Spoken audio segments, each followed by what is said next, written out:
Hey guys, today's story is about not being able to dodge a will save. I've been a DM for some number of years now, and I've got a load of stories. Fortunately, most of them are good. However, things being what they are, not all of them can be. This was a strange game, where I was mostly a player, but our DM, Oswald, was very much a storyteller, and not big on the rules. It was big, dumb fun, but inconsistent because of how loose with the rules he was. We're talking Lepurabu Konchaki levels of loose with the rules. Anyway, these inconsistencies started to bother some of the players in the game, so we agreed to standardize. Being the resident math guy, the DM approaches me and asks me to help him. Henceforth, I was kind of the DM's assistant, helping construct traps, dungeons, and monsters. Our characters were level 15 in an incredibly homebrewed 3.5 D&D mixed with BESM D20, so I made our challenges to suit, and came up with clever ways to make fights interesting without becoming a slog.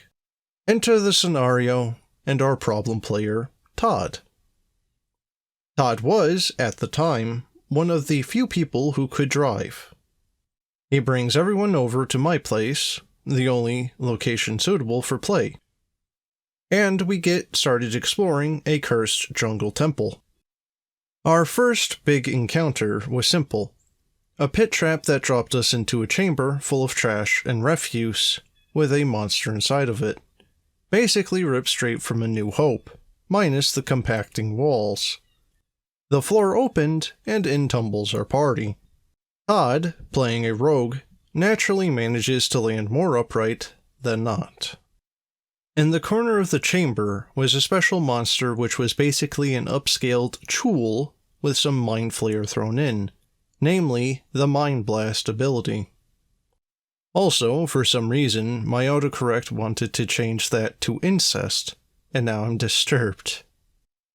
The monster was situated in the corner, so that its Mind Blast would cover most of the room, and surely where our party would, and did, land. Todd rolls a 1 on his will save, and fails instantly, becoming stunned for 1d4 rounds, which ended up being a 1.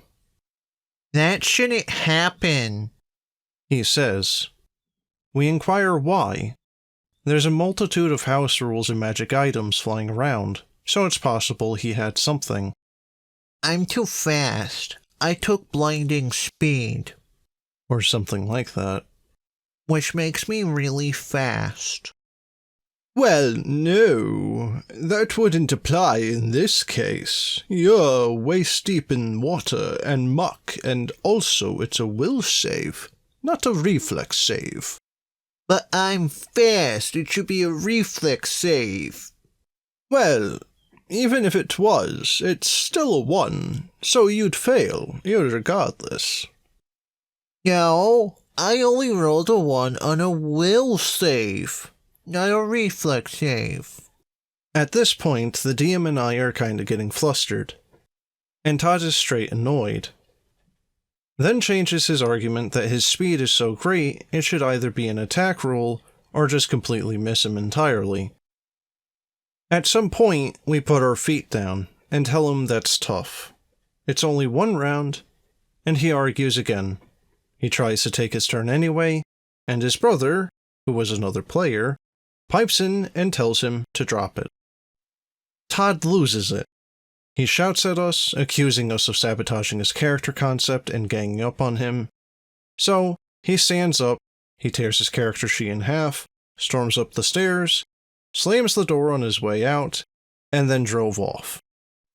Now, as if this wasn't bad enough, remember when I said he was one of the only available drivers?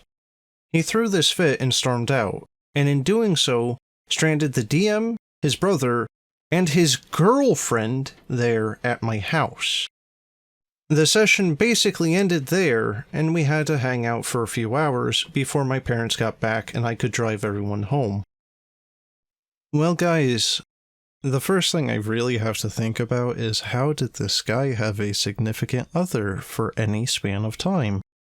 And according to the OP, he does not have that same girlfriend at least anymore. I wonder why. I also can't imagine that any of these other guys stayed this guy's friend for particularly long. And I'm sure the brother also probably hasn't let this guy live that down either, so. And lastly, to everyone, you can't dodge a will save.